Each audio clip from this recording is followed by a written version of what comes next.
velocity.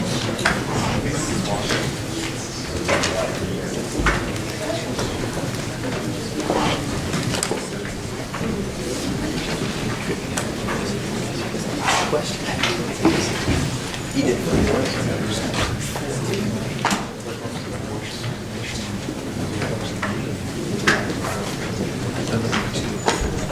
Good afternoon. My name is Nebraska, and we are host and device and my technical. Together we represent the Sonar branch of the University's Autonomous Technology. Our task for senior design was to develop an active sonar system that can be used for velocity determination. Our specific goals for this semester was to kind of prototype everything you need for a single transducer element in this entire system. We came at this from two different angles. Which you can see if you look at the block diagram, kind of the top section focuses on a transmitted signal, while the lower portion focuses on a receive signal. These are not physically separate signals, but we kind of logically divided them into an approach. I focused primarily on the receive signal. I worked on MATLAB design and filter analysis. The rest of my team focused on the circuit. My friend fellow focused on the transducer analysis. Elliot Post worked on the initial inner circuit design, and then Linda Price further on that circuit. So for our transmitted circuit, what we have is a circuit made of 555 timers and digital logic ICs that can be used to generate a 200 kHz sonar tone, and then that'll hang out at a 7 Hz frequency.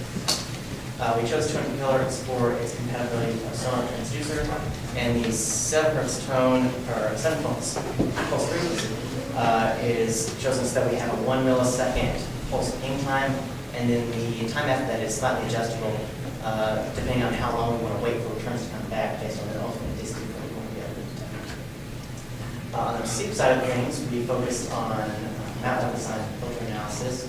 We developed a equal bandpass filter that's centered at 200 kHz and has a 50 kHz penalty. We chose bandpass because it will sufficiently filter out any high frequency noise, as well as any DC or low frequency modulation that we have coming in.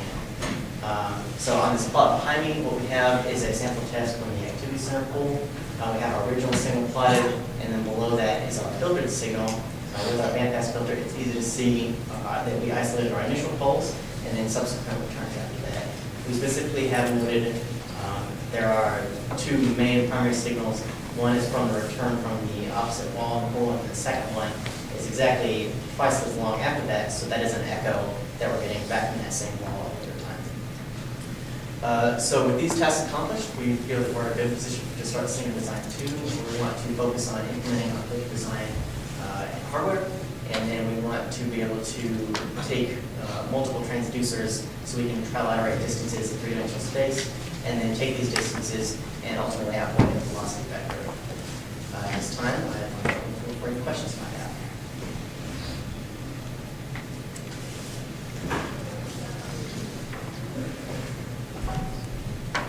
Is your pulse rate adjustable? At this point, we're using the 555 circuits, so we can tune that with resistor guides at this point. Ultimately, we will probably need to consider that based on the computational requirements so that we can tune exactly what the max rating we're going to need in the test is. How does this compare to the previous solution from the AEB team? The previous solution, they use strictly an IMU, which does not give them any, strict velocity. So as you go over time, there's errors associated with that dead reckoning. So with this system, we're actually starting with distance. So developing velocity from that is much easier and also more accurate. And so this will incorporate into the dead reckoning system so that we can get much closer to the objectives that we need. Other questions?